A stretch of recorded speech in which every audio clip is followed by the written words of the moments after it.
Oke, gue bakal ceritain pengalaman mendaki gue kemarin ke Gunung Gede. Ya, cerita dimulai pada tanggal 12 Maret. Ya, gue janjian sama teman gue buat naik Gunung Gede. Singkat cerita, gue masuk ke dalam grup dan di sana membahas segala macam perlengkapan, logistik dan lain-lain ya untuk pendakian selama 3 hari kurang lebih. Dan gue di sana diem aja sih, di grup itu gue diem aja karena gue pemula kan, jadi gue ngikutin mereka nih yang udah punya pengalaman lebih kan. Oke, singkat cerita, jam 6 gue ke rumah teman gue, lalu gue ke base camp komunitas tersebut, ya kan. Rencana perjalanan dimulai jam 8, tapi karena ada beberapa anggota yang telat, akhirnya ngaret lah ya, biasa ngaret sampai sekitar jam 9 atau jam 10-an tim gua baru berangkat ke Bogor. Perjalanan sekitar 4 jam sampai base camp sekitar jam 2 pagi atau jam 3 pagi kan. Terus langsung ngurus simaksi dan lain-lainnya, dan gua dan tim ini memutuskan untuk istirahat sampai besok pagi tiba. Semuanya dicek, perlengkapan untuk pendakian selama 3 hari itu cek ulang. Selesai kami sarapan, selesai sarapan, semua selesai. Kami pun berdoa untuk melakukan perjalanan ini, semoga terselamatkan. Setelah berdoa, gue pun melanjutkan perjalanan, masih beriringan dari base camp ke pos 1 itu sekitar berapa ya? Kurang lebih 1 jam ya, 1 jaman. Oh iya, pendakian kali ini gue via jalur Putri ya, via Putri yang ada di Cibodas kalau nggak salah. 1 jam perjalanan menuju pos 1, semua masih berjalan dengan normal. Cuaca cerah banget, matahari bersinar cerah pokoknya. Tim gue ini sekitar terdiri dari 14 anggota ya, 4 wanita dan 10 pria ya, sekitar 14-an. Kita jalan bareng terus sampai pos 2 pun masih bareng, masih ya semuanya have fun, jalanin aja, have fun dan seneng ya kan. Dan nggak sadar, gua dan 4 temen gua ini ternyata misah dari kelompok gua. Jadi gua itu berlima ini duluan gitu, jalan duluan gitu ya, yang sisanya di belakang. Sekitar jam 12 siang gue sampai pos 3 kalau nggak salah. Itu keadaan rame, istirahat sebentar, terus gue lanjutin lagi. Singkat cerita sampai pos 4, temen cewek gue ini udah mulai kecapean ya kan, udah mulai kelelahan, gue udah mulai ngeliat kelelahan kan. Dan kita di pos 4 itu istirahat, kita mau istirahat. Setelah istirahat, karena cuaca mendung, itu cuaca berubah drastis. Yang tadi pagi cerah, itu siang itu mulai mendung, mulai kabut turun ya kan. Akhirnya kita mutusin ngejar waktu kan. Akhirnya kita berlima itu lanjut jalan. Nah, kejadian di luar nalar mulai terjadi ya kan. Gua jalan berlima, nggak berapa lama, baru beberapa meter ya, baru beberapa langkah, temen cewek gue ini pegang tangan gue kayak gini, bang, sambil dia ngomong, bang, gue nggak kuat. Wah, gue pikir, gue panik dong, kenapa nih, kecapean ya. Di situ panik tapi masih bisa terkontrol ya, paniknya masih kayak, oh iya dia panik kecapean doang. Dan dia pas dia bilang nggak kuat, nggak lama dia jatuh kan, dia jatuh. Dan gue manggil temen gue kan, temen gue tuh yang di depan gue, dia jarak cuma 2 meter, gue panggil itu nggak kedengeran, dia tuh nggak denger, kayak terus jalan terus terus aja jalan gitu, padahal jaraknya cuma 2 meter. Bang mbak, N ini gak kuat, akhirnya dia pingsan kan, akhirnya dia jatuh, kepegang kepalanya sama gue, jadi dia kepalanya tuh aman, gak kebentur gitu. Akhirnya temen gue yang di depan tadi gue panggil baru dia nengok pas dia jatuh, baru semuanya panik tuh, tim gue yang 5 orang ini agak panik kan, panik jatuh, dan disitu gue panik banget, kecapean takut kenapa-napa kan, tapi berusaha tenang. Oh ini paling cuma kecapean doang, gue masih tenang banget dari situ, masih tenang, paling kecapean. Udah buka sepatunya, buka, dipijit-pijit kakinya, kasih minyak kayu putih dan lain-lain ya, pertolongan pertama, kasih aluminium, pokoknya tuh badannya tuh dibungkus lah ya, dibungkus pakai aluminium foil gitu, plastik supaya hangat. Nggak lama setelah dia jatuh, dia mulai teriak-teriak kenceng gitu, mulai teriak, udah mulai aneh. Nah sebelah sini gue udah kayak feeling ya, oh ini pasti ada yang beres nih, bukan kecapean semata gitu. Dia jatuh, dia nggak lama dia teriak, pokoknya udah teriak banget kayak cewek kan, tau cewek kan teriak kenceng banget. Dan posisi di situ cuaca mendung, kabut mulai turun dan mulai gerimis-gerimis. Di situ gue mulai kayak koordinasi sama teman gue buat nyari tempat yang lebih landai untuk mengevakuasi, tempat yang lebih layak ya. Bang, cari tempat bang buat pindahin ini nih. Akhirnya dapet.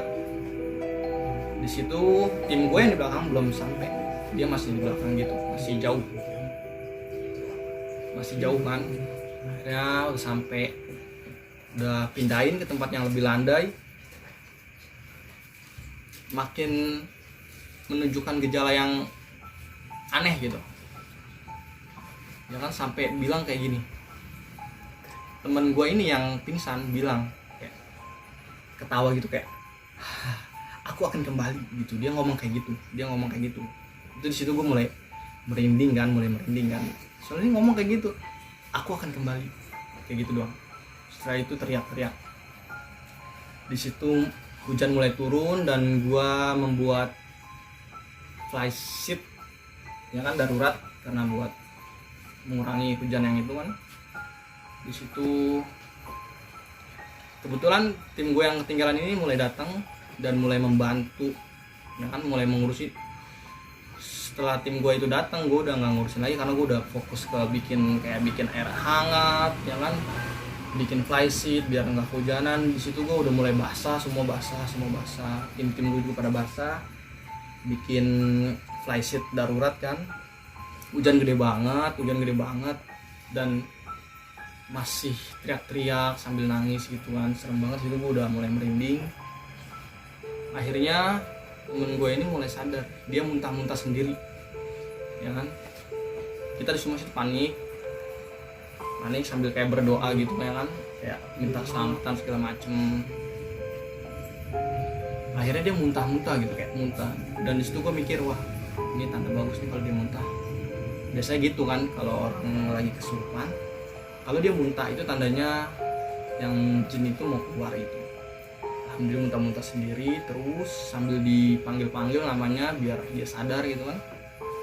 Alhamdulillah dia udah mendingan lah, pokoknya udah bisa berkomunikasi, dan udah kita kasih teh hangat, roti. Hujan pun mulai reda, kita semua prepare, kita rapi-rapi semua, kita pakai jas hujan, kita lanjutkan perjalanan dari pos 4 ke alun-alun Surya Kencana ya. Itu sekitar berapa ya? Gak lama lah, 30 menitan lah.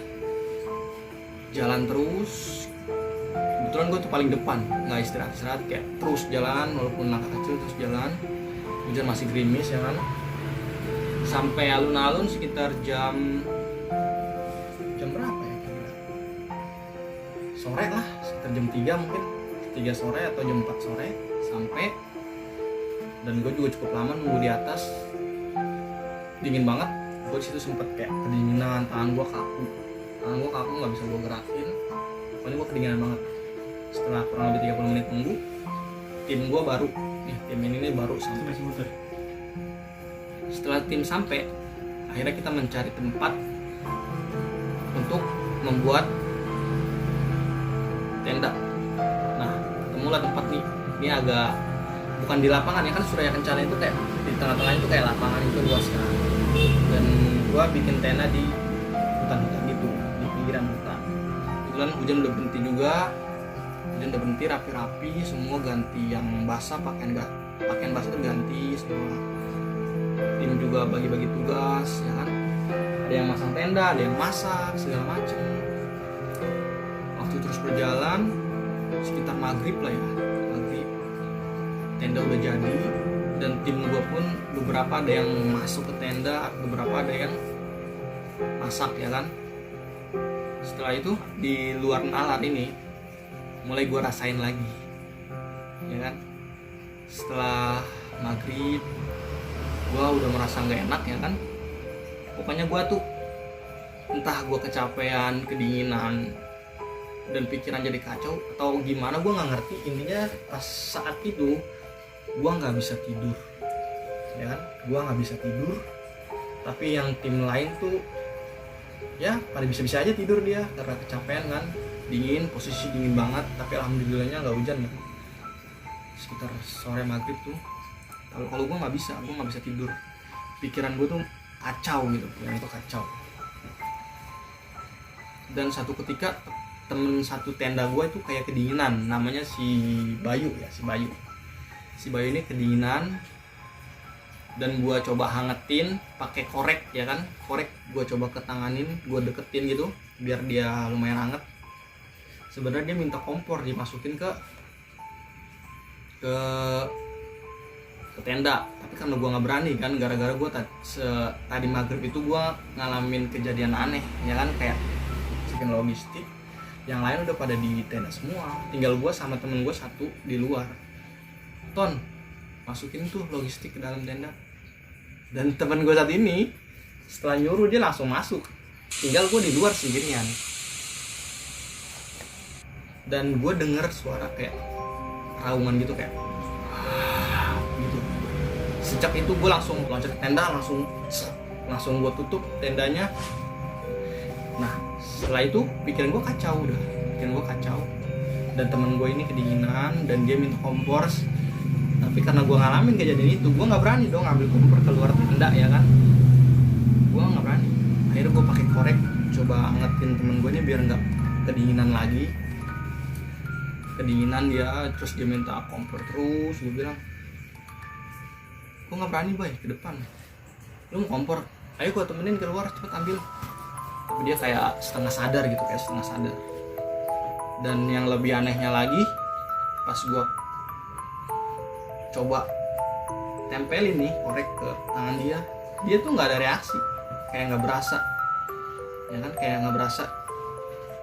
Dan itu nggak sekali doang gue coba, beberapa kali gue coba kayak nggak ada reaksi, kayak udah diem aja dia gitu.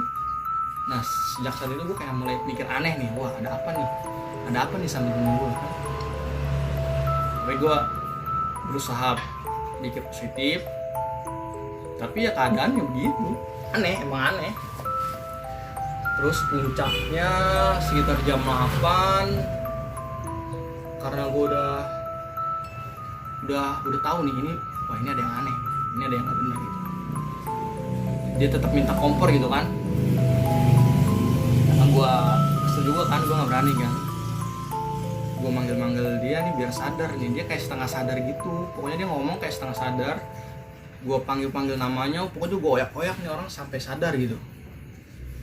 Sampai sadar kan, tetep nggak sadar.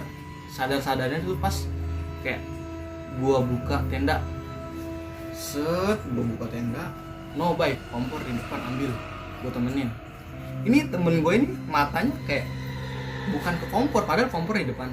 Matanya bukan ke kompor, dia kayak kanan kiri. Pokoknya kayak orang nggak jelas, kayak orang linglung, tau nggak linglung, kayak linglung, pokoknya kayak orang bingung gitu. Si Bayu ini kayak matanya begini, kayak ketakutan gitu, mukanya kayak gimana gitu. Ada yang terus dia bilang kayak gini, gua situ tambah merinding kan, yang lain udah pada tidur, gue sama temen gue ini cuma kayak berdua doang gitu, ya kan, berdua doang. Terus gue ngeliat dia begitu kan, dia malah ngeliat ke ujung pojok, terus dia ngomong kayak gini, ada yang ngeliatin, tapi dia ada yang ngeliatin, tapi baik sih, cuma bilang dia gitu, lumayan tenang lah ya kan. Pas dia bilang baik cuma ngeliatin doang, tenang lah ya. Nah ya kan, oke. Setelah dia bilang itu, gue langsung gue tutup kan, ada yang ngeliatin. Wah ini pasti orang ini nih, teman gue ini pasti ngeliat nih, pasti pokoknya ngalamin hal itulah. Akhirnya gue udah tutup aja, gue tutup lagi sama gue, tutup tenda. Dia ngomong, baru dia sadar itu. Sebelum itu dia nggak sadar, kayak dia kedinginan itu nggak sadar, dia minta koper itu nggak sadar. Mungkin itu dia mau dikasih lihat gitu, baru dia sadar. Setelah saat itu udah deh, alhamdulillah gue mulai tenang kan, mungkin udah tersampaikan gitu apa yang mau dia sampaikan, mungkin udah tersampaikan gitu kepada kita. Soalnya gue pribadi kayaknya nggak bisa nerima pesan-pesan dari ya yang ada di sekeliling lah. Gue pribadi tuh nggak bisa gitu. Mungkin ya dari temen gue ini yang disampaikan pesannya gitu. Setelah pesannya tersampai gitu, maksudnya kejadian itu setelah terjadi ya gue bisa tidur walaupun kuping aktif, mata merem tapi kuping aktif gitu, kayak was jaga-jaga gitu. Terus waktu berjalan, alhamdulillah setelah kejadian itu udah nggak ada kejadian aneh-aneh lagi. Happy, pagi pun datang ya kan, cerah ya kan. Tim gue beberapa masih istirahat dan beberapa lagi mutusin untuk summit ya ke puncak ya kan, puncak gede kan. Sekitar jam berapa, pagi lah kira-kira, pagi ke puncak sekitar jam 7 atau jam 8-an. Nggak semua tim ya, cuma nggak ya, dari satu tim itu nggak semuanya, cuma beberapa doang, sekitar 5 orang doang. Setelah itu ya udah, semua berjalan lancar, udah nggak ada, alhamdulillahnya udah nggak ada kejadian di luar nalar yang bener-bener aneh gitu. Cuma itu doang tadi di perjalanan pas di perkemahan, itu doang yang bikin gua kayak wah gila sih, ini pengalaman banget gitu. Setelah itu kita sampai puncak, kita turun sekitar jam 11 atau jam 10 turun, kembali ke tenda, kita makan siang, beres-beres, dan akhirnya kita turun. Dan alhamdulillah kita bisa pulang dengan selamat. Ya senang lah pokoknya, happy. Itu aja sih yang bisa gue sampaikan ke kalian. Pokoknya dimanapun kalian berada, kalian harus jaga sikap, kalian harus sopan, jangan buang sampah sembarangan. Pokoknya harus jaga etika lah dimanapun kalian berada ya. Ini dimanapun kalian berada, khususnya di gunung atau di tempat-tempat lain. Oke, sekian dari gua, terima kasih.